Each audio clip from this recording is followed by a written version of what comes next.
أسعد الله أوقاتكم وأهلا ومرحبا بكم إلى إذاعة النخبة الإلكترونية.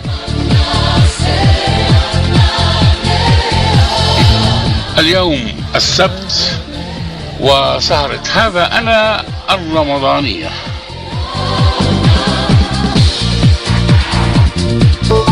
هذا أنا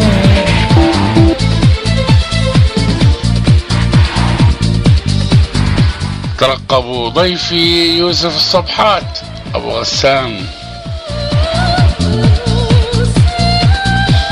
بمسي بالخير عليكم عضوات وأعضاء منتدى النخبة، عضوات وأعضاء كل المواقع اللي عم تسمعنا. أهلا وسهلا فيكم من خارج الفيسبوك، أهلا بالفرق الإدارية، أهلا بمراقبة البث، فريق العمل بالاستوديو، أهلا بكم جميعا.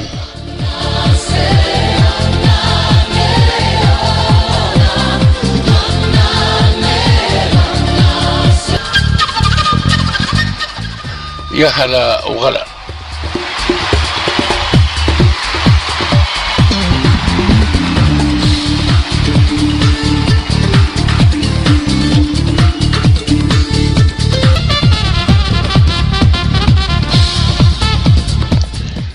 إذا مرة ثانية برحب فيكم إلى هذه السهرة الرمضانية وبرنامج هذا أنا، وسهرتنا اليوم مع الأستاذ يوسف الصبحات أبو غسان، الرجل الشرقي الذي نستقبله بالورود والقهوة.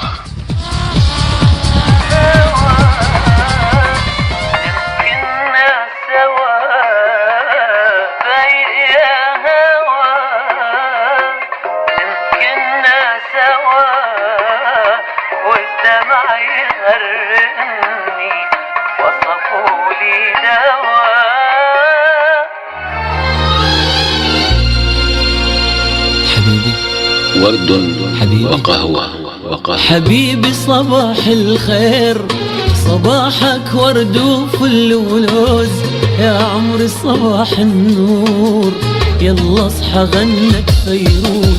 حبيبي صباح مع كل ليلة وضحاها، مع كل بسمة وشذاها، مع كل وردة وبرعمها، وما بين كل زهرة وزهرة أنظر للنجوم. الليل يؤرقني من لوعة الشوق والعشق، وكلمات عشقي راسخة، وصبابة الجوى لك دائما في تجديد، والهوى يغرد مع ضوء القمر بلا تحديد، وأزاهر الشوق تبث عبيرها بلا وعيد. سحر تجلى في بحر عينيك على أنغام التغريد، فمن رحم الأمنيات اتخذت موطنا لشوقي، فلقد أصبحت مرفأ الذي ترسو به سفني، لأرتاح بعد عناء السفر. نظرات عينيك فقد باتت أمان لي، على شواطئها سكبت نظراتي، ابتسامتك هي جل ما أتمنى، فلقد أخذت العهد على أن تبقي سلامي. بت صريع الهوى ففضحتني كلماتي، شعر عشقي كل تقاسيم وجهي ولحظات جنوني، بفرحي وانكساراتي خيالاتي هي أنت، حتى حلمي الذي كان بعيدا كل البعد عني لم يعد يأتيني إلا لحبك، يراودني يداعبني يخجلني. لا أستطيع الحياة بلا أمل في أن يتحقق حلمي، أو الابتسامة وأنت بعيدة عني. قربك مني يجذب قلبي إلى قلبك، يذهب كل أحزاني، ويذيب عقلي في عقلك، يهتز وجداني كلما اقتربت منك، فيتدفق الدم الحار في وريدي وشراييني. أخاطبك أنت لوحدك وليس لغيرك، ولا أريد أن يراني أو يسمعني سواك، سوى عيناك أنت. تحتل كل ما في من مشاعر وحب وإخلاص لك أنت، وأحتلك كلك. أخاف عليك من ضمة صدري، وأشفق عليك من نار ولهيب حبي لك. ولا تنسي أبدا أني أحبك جدا وجدا وجدا. صباحك معطر برائحة الهال الفواح من فنجان قهوتنا. حبيبتي يوسف الصبحات. من تصحى تشرق عالدنيا مو شمس وحدة شمسين. حبيبي حبيبي حبيبي حبيبي صباح الخير. صباح الخير صباحك ورد وفل ولوز يا عمري صباح النور. هذا أنا ولقائنا الليلة مع الأستاذ يوسف الصبحات أبو غسان الرجل الشرقي.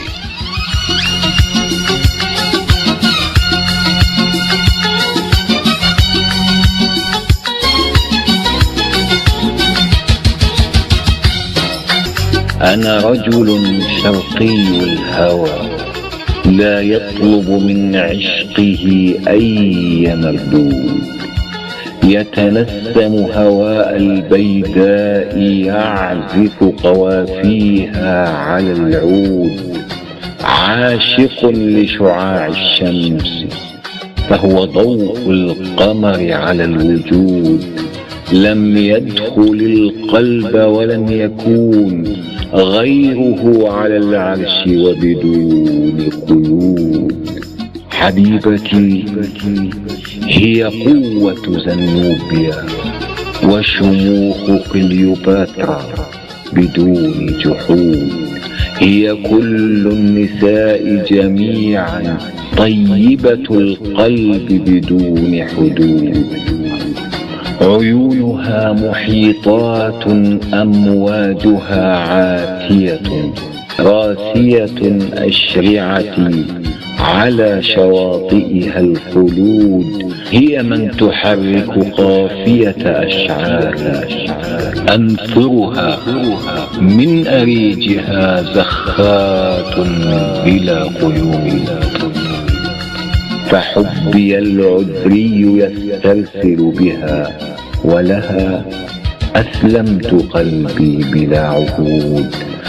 أسلمتها الروح والقلب معا، فهي كل النساء وسيدة الوجود.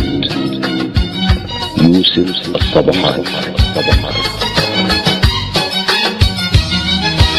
أنا عيني الحبيبي، أنا روحي الحبيبي، أنا عيني الحبيبي، أنا روحي الحبيبي. أنا بي عمري وحياتي عشان خاطر حبيبي. الحب قابلته عرفته شفته وعشته معاه. أنا شرق أغرب أبعد أقرب مش هنساه. الحب قابلته عرفته شفته وعشته معاه. بسم الله الرحمن الرحيم. أهلا ومرحبا بكم إلى هذه الحلقة الجديدة من هذا أنا وضيفي اليوم الأستاذ يوسف الصبحات الرجل الشرقي الذي استقبل بالورود والقهوة مباشرة إلى إربد في المملكة الأردنية الهاشمية، حيث الأستاذ يوسف الصبحات. السلام عليكم أبو غسان.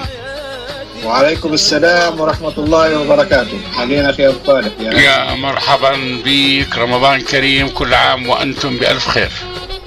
ربنا أكرم وأنتم بألف خير يا رب. الجميع يسعدك. أعضاء النخبة بألف خير. الله يسعدك. واسمح لي ارحب بكل مستمعينا من منتدى النخبة ومن المواقع الاخرى ومن خارج حتى الفيسبوك اللي ما شاء الله عدد المستمعين اليوم مرتفع، وسهرة راح تكون راقية برقيك اخوي ابو غسان. بارك الله فيك. الله يخليك. طيب خلينا نرجع للرجل الشرقي، وفيما بعد راح نحكي على الرجل الشرقي. نرجع لهذه الأغنية وبعد الفاصل سنتابع سهرتنا، نتعرف عن قرب على أخينا أبو غسان يوسف الصبحات. عمرنا ما بعدنا ثواني، لا نسيت ولا بينساني، هتعاشق تاني مكاني، عايش نفس الإحساس، الحب قابلته عرفته وشفته وعشته معاه، أنا شر أغرب أبعد أقرب مش هنساه، الحب قابلته عرفته وشفته وعشته معاه، أنا شر أغرب أبعد أقرب مش هنساه، لو عشت ألف عمر على حلو ولا مر، لو عشت أنا ألف عمر على حلو ولا مر، أنا قلبي تحت أمر حبيبي حبيبي، أنا عيني الحبيبي، أنا روحي الحبيبي، أنا بيه عمري وحياتي عشان خاطر حبيبي.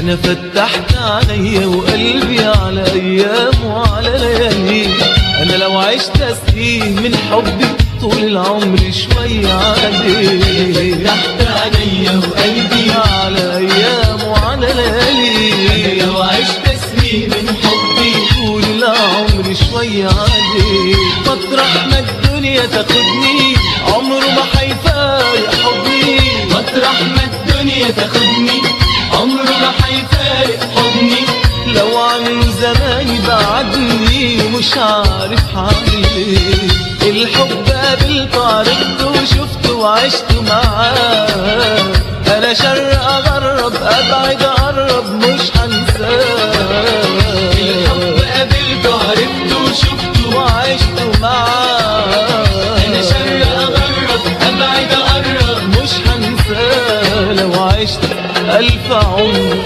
على حلو ولا مر، لو عشت أنا ألف عمر على حلو ولا مر، أنا قلبي تحت أمر حبيبي حبيبي، أنا عيني الحبيبي، أنا روحي الحبيبي، أنا يا هلا بيكم ويا مرحبا.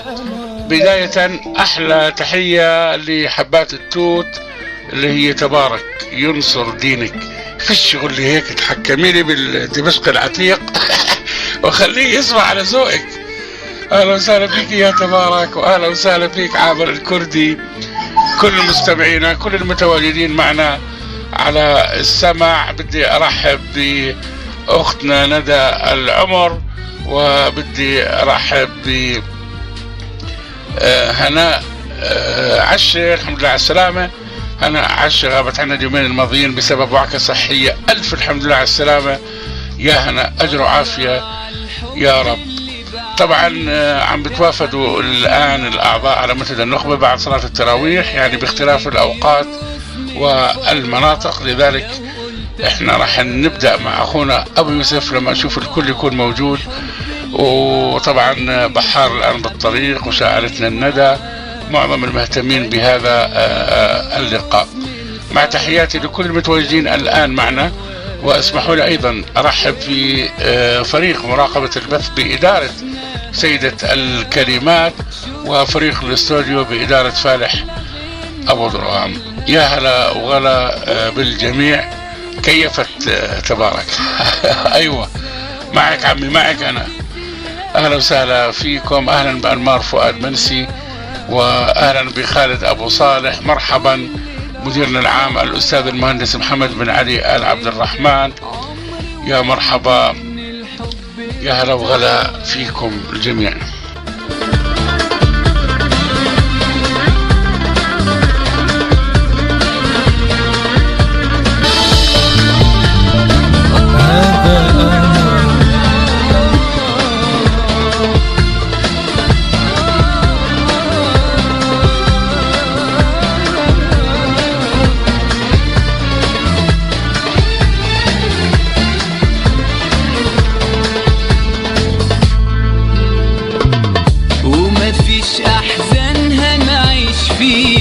ولا أي عذاب، كل الأيام تفرح بيها ودايما أحباب، وما فيش أحزان هنعيش فيها ولا أي عذاب، كل الأيام تفرح بيها.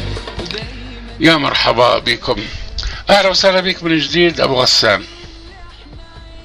يا هلا ورحب، يا هلا بيك اليوم. يا مرحبا يا مرحبا.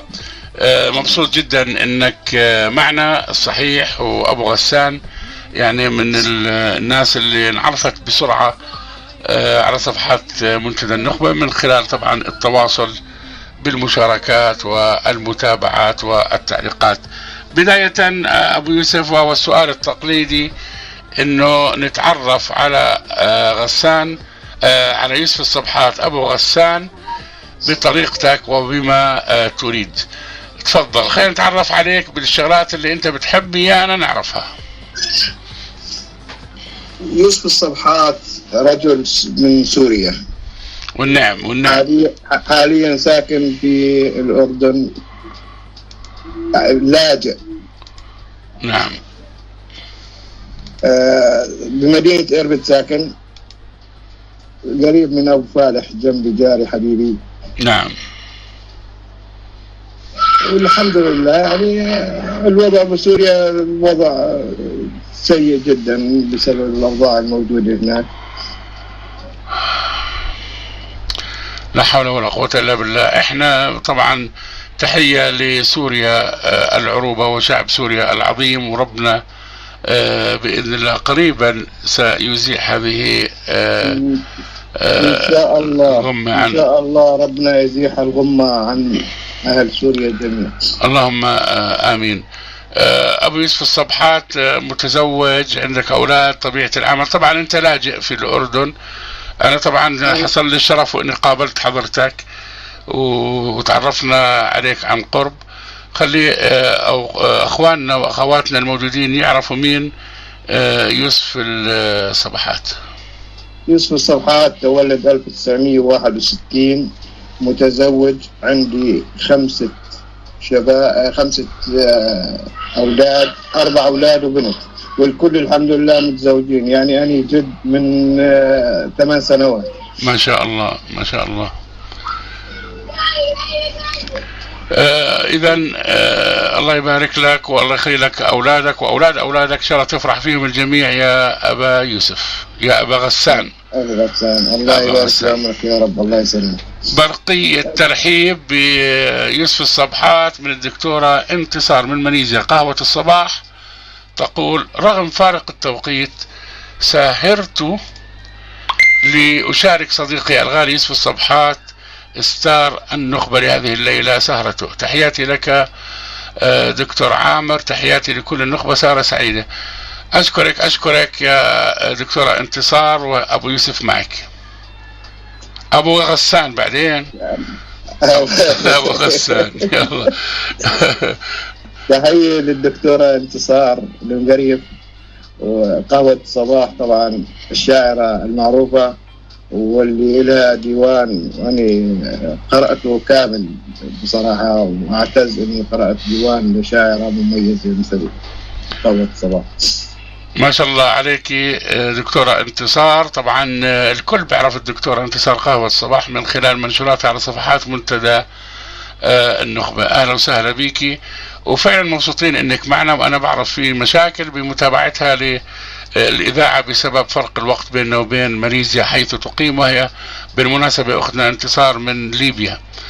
يا هلا بيكي. وكمان تحية لأختنا رنيم الكاشف، أنا طبعا ما بعرفها، أتوقع رنيم الكاشف من منتدى أريج الورود أو ورود، اسمه أريج الورود عندك؟ أريج الورد، ملتقى أريج الورد، ملتقى أريج الورد. رنيم الكاشف ملكة الأريج. أهلا وسهلا فيكي أختنا رنيم الكاشف. كل مستمعينا من أريج الورد برحب فيكم. كثير اليوم تواصلوا معي الصحيح بخصوص هذا اللقاء. هي أبو غسان معكم، يوسف الصبحات. اللي بحب يوجه أي سؤال، اللي بحب يشاركنا هذه السهرة، أهلا وسهلا فيكم. خلينا أبو غسان نرجع ونحكي عن رمضان، هذه الأيام المباركة، وحضرتك الآن خارج الوطن، خارج البلاد. أول تجربة رمضان إليك برا سوريا؟ لا، أنا صار لي من 2012 بالأردن متواجد، يعني 4 سنوات. 4 سنوات صار لي متواجد. هل هناك اختلاف برمضان بالوطن وخارج الوطن؟ بالنسبة للعادات والتقاليد، يعني منطقة حوران منطقة واحدة، درعا وإربد، والمنطقة هاي كلها نفس العادات. بعدين احنا قرايب ونسايب، يعني من بس الاستعمار قسم البلاد سبحان الله. نعم، سائل حوران هو واحد، صح؟ صدقت. دويلات. العادات والتقاليد بكل شيء تتشابه، وفي رمضان وخصوصية رمضان أتوقع في تشابه أيضا. ما في أي اختلاف بين المنطقة اللي أنا عايش فيها والإربد وبين درعا حوران، نفس العادات نفس التقاليد والصلة الرحم والكل موجود نفس الشيء، ما تغير شيء علي نهائيا الحمد لله. نعم. مرة ثانية وصلتني رسالة من أختنا رنيم الكاشف من أريج الورد، تقول: اسمح لي أرحب بالأديب الجميل ملك الأريج أستاذي يوسف الصبحات، وهي تتابع هذا اللقاء بشغف. أهلا وسهلا بها وبكل متابعين إذاعة النخبة اليوم. الله يخليك. إذا في مجال بس صوتك شوية أبو غسان، إذا بتقرب على المايك أو إشي اللي يكون واصل بوضوح. إن شاء الله إن شاء الله. هيك ممتاز، هيك ممتاز. احكي لي عن ذكرياتك برمضان أيام الطفولة يا أبو غسان، يعني شو الشغلات اللي ما زالت عالقة بذهنك؟ رمضان كريم على الجميع طبعا الحمد لله، يعني ما في شيء تغير من أول لليوم، إلا صار يعني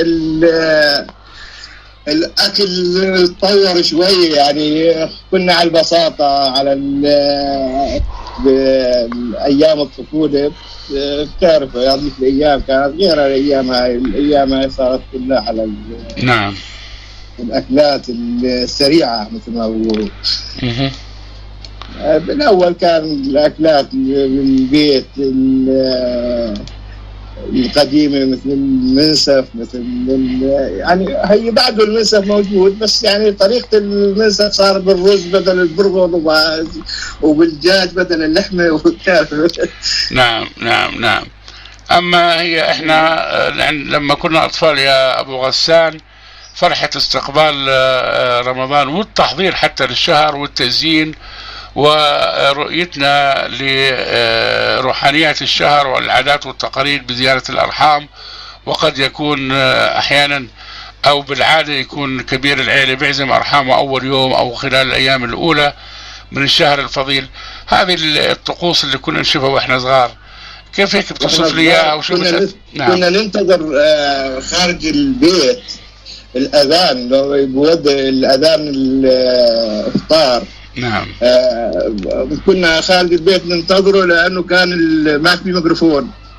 أيوة. بالصوت الأذان بالصوت كان، وبدنا نوقف ننصت جميع مشان نسمع أذان المغرب مشان نفطر. نعم. حاليا يعني الإذاعة، التلفزيون، الجوامع الكثيرة، يعني كان جامع واحد عندنا بالبلد. مظبوط. يعني حاليا تغير طبعا من 40-50 سنة اليوم تغيرت. بس كيف الجمالية وردة فعل الأطفال، كنا لما نسمع الأذان نركض على البيت، أذن وكأن إحنا اللي جبنا لهم الخبر، كأنه إحنا اللي نقلنا، عاد هم بيكونوا سامعين الأذان زينا، لكن بيكونوا سامعين زينا، بس يعني وحتى الوالد بيفرحوا لهم يشوفوا ابنهم هيك جاي بسرعة وأذن مظبوط.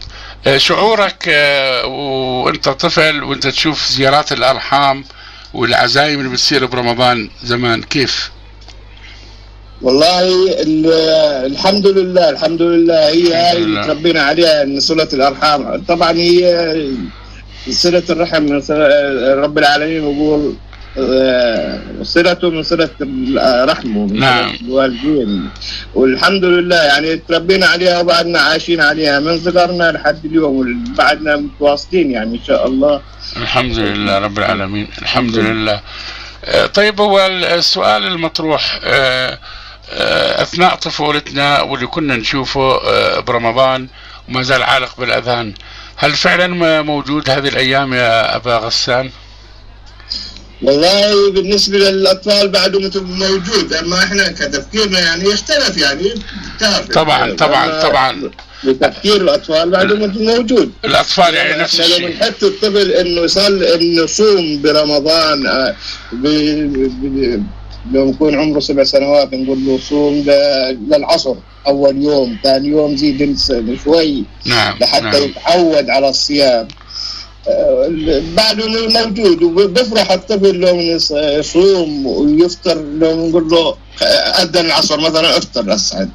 نعم. دورك بالافطار. ايش يعني صيام العصفورة، نخيط اليوم تخيط زي ما بقول بحارب السفينة، كنا نخيط اليوم، نصوم للظهر نفطر ساعة ونرد نكمل للعصر ونرد نفطر ونرد يعني هذه طقوس الطفولة. بدنا نربيهم على هالأساس، نحن على هالأساس مثل ما ربونا هادينا نربيهم.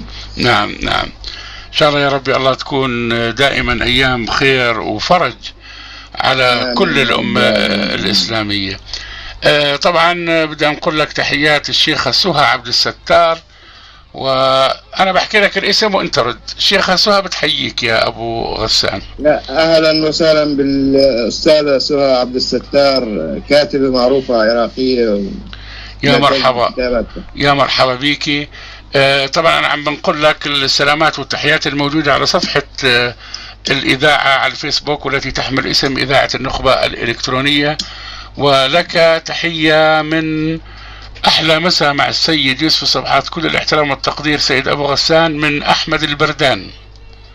أهلا وسهلا. عديلي أحمد البردان. يا مرحبا. إذن أحمد البردان أهلا وسهلا فيك. أستاذ أحمد. الشاعرة لنا المفلح شام عشق الياسمين بتحييك يا أبا غسان. والله بتشرف إن تكون الشاعرة لنا المفلح يعني تسمع. وأيضا نعم معروفة. طبعا بنت البلد. نفتخر بهذه الدمشقية. من أعضاء النخبة طبعا. هي من أعضاء النخبة نعم، وما شاء الله عنها، ونفخر بها. إنسانة أخت رائعة وشاعرة مميزة كثيرة. الشاعرة الندى أيضا بلدياتك والمقيمة بجدة تحييك. أهلا وسهلا بالشاعر الندى، هلا بيكي والله. وأيضا ساعرتنا سهير شاغوري أيضا بتحييك يا أبو غسان. سهير شاغوري كمان الله محييها ويبارك بعمرها يا رب. شيرين نزال وأحمد عوض الله الدمشقي العتيق، يافا القدسي، سعد القصراوي. هذه التحيات كلها يا أبو غسان موجودة على صفحة الإذاعة. الله يبارك فيهم جميع، كلهم أخوة وأصدقاء بالنخبة مميزين. بارك الله فيك. في طبعا ورود الياسمين، سوسن الخطيب، اللي ما ذكرنا أسمائهم للأمانة، رياض رباح ووائل غاروري ويسرى حسين ورحيل العمر، الكل عم بحييك.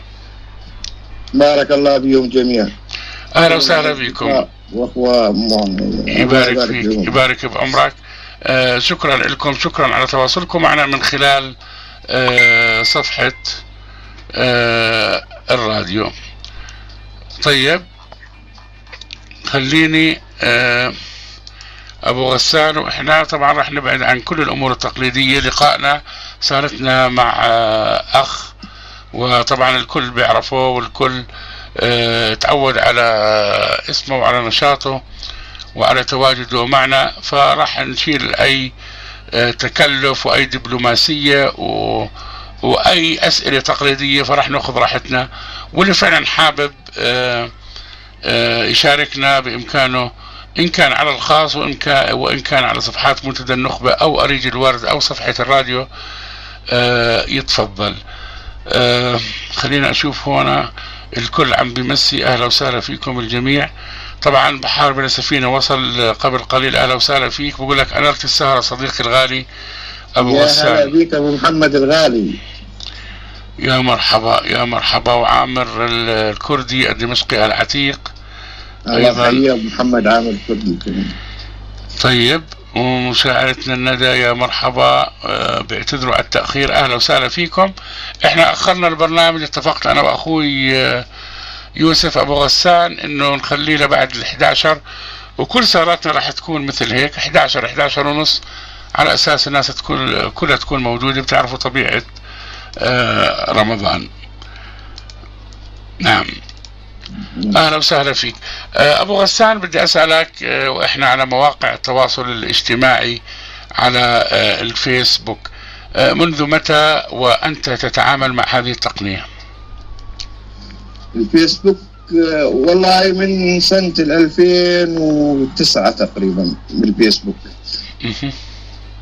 أنا كنت بالأول بالمنتديات الأدبية، بس بالأسف المنتديات الأدبية كلها حاليا بوجود الفيسبوك اندثرت تقريبا، ما في معدولات على الأصابع الموجودات حاليا. نعم نعم. وأنت طبعا إلك ما شاء الله كنت بالمدونات، إلك مدونة وقديمة فعلا زي ما حكيت لي بلقائنا معك، إلا أنه في كان السهولة بالتواصل مع الناس أكثر من خلال الفيسبوك. صح، هو هذا اللي خلانا حتى بعدتنا عن المنتديات، مع العلم ان المنتديات فيها ارشف الى المواضيع غير الفيسبوك.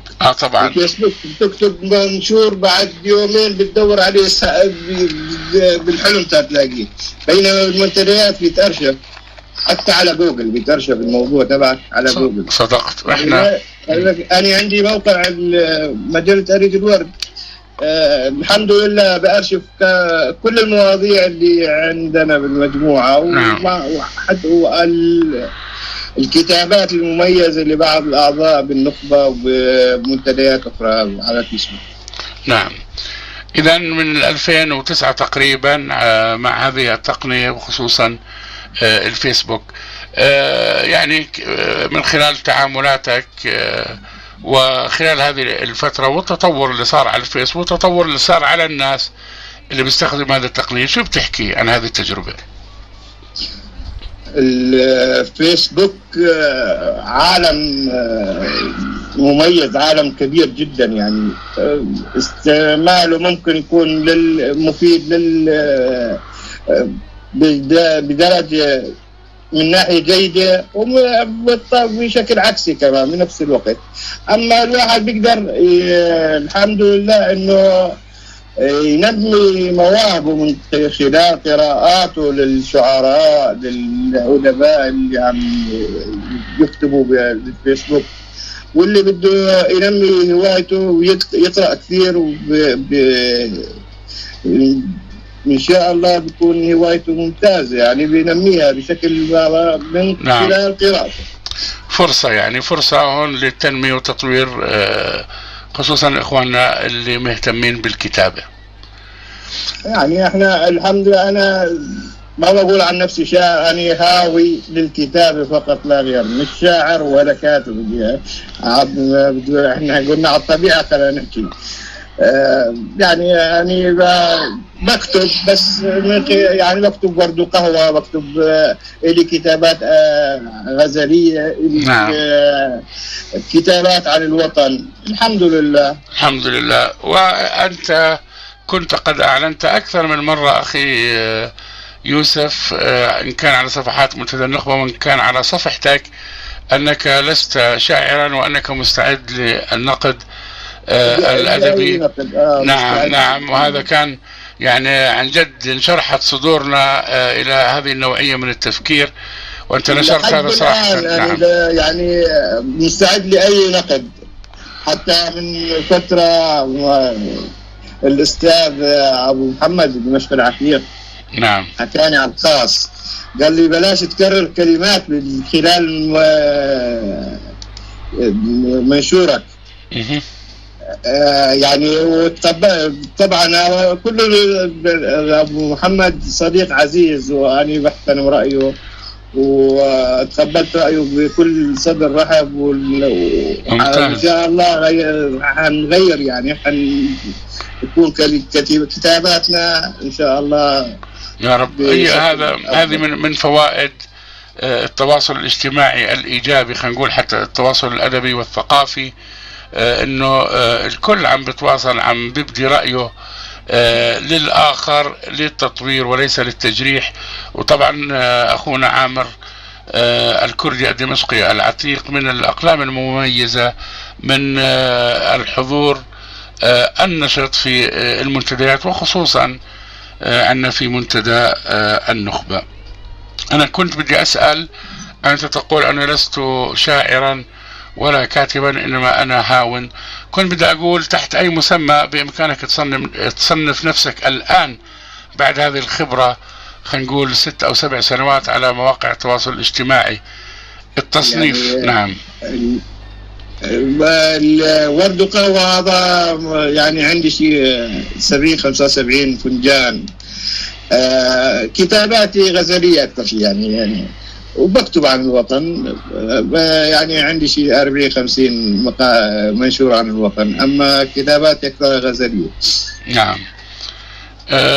احنا بمناسبة ورد وقهوة وصباح وقهوة، إذا بتعرف هذه الأسماء أو هذه عفوا بعض المصطلحات استخدمها كثير من الكتاب وتشابهت. يعني أنا كنت أشوف كثير صباح حكي ورد وقهوة، طلع لنا شيء ثاني وثالث بنفس هذا الأسلوب عم بيقلدوا بعض. شو رأيك بهذه الظاهرة؟ هل العنوان ورد وقهوة، صباح وقهوة، حب وقهوة، يعني أما المهم مضمون طبعا لا، أنا قصدي ألا تعتقد أنا في تعدي على خصوصية الغير يعني اقتباس مثل هذا الشيء؟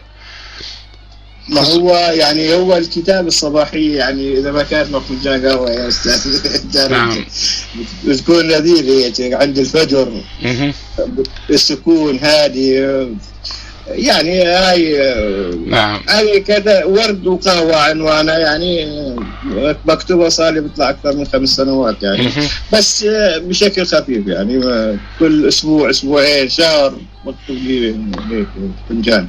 الله يبارك فيك. الكتابة عند طيب أنا المخرج بيحكي لي أخذ فاصل يا أبو غسان، وبعد الفاصل راح نرجع ونحكي عن الكتابة منذ متى بدأت عند أخونا. أنا بضل أخربط أبو يوسف ولا أبو غسان؟ أبو غسان يوسف الصبح.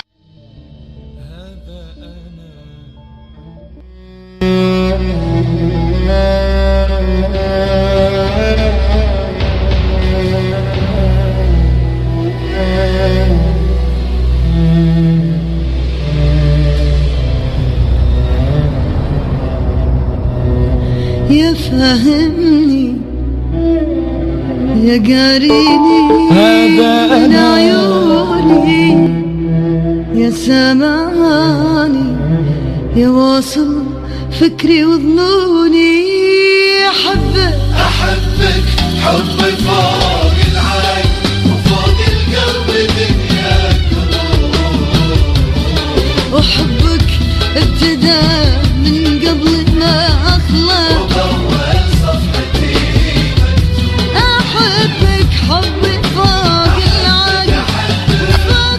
أنتم تستمعون إلى سهرة هذا أنا وضيفي هذه الحلقة الأستاذ يوسف الصبحات أبو غسان. وبأول صفحتي مكتوب يا فاهمني يا قاريني من عيوني يا سامعني يا واصل فكري وظنوني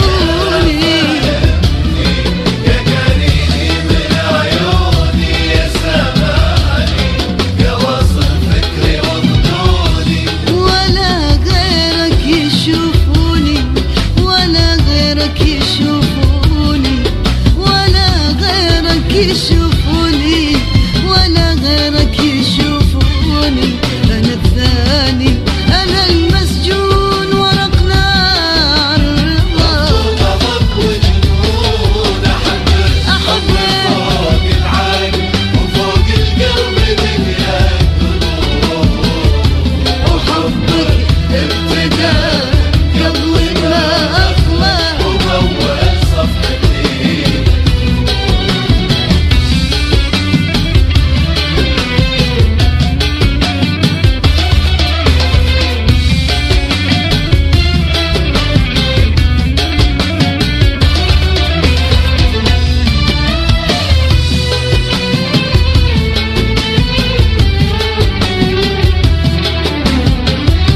تحس بذلي هلا تحس بموت لإلي ولا تحكم علي ولا تبين غير ما تخفي تحس بذلي هلا تحس بموت لإلي ولا تحكم علي ولا تبين غير ما تخفي ولا عشت الأمان إلا معك تدري ولو أقضي العمر جنبك أحس بدري ولا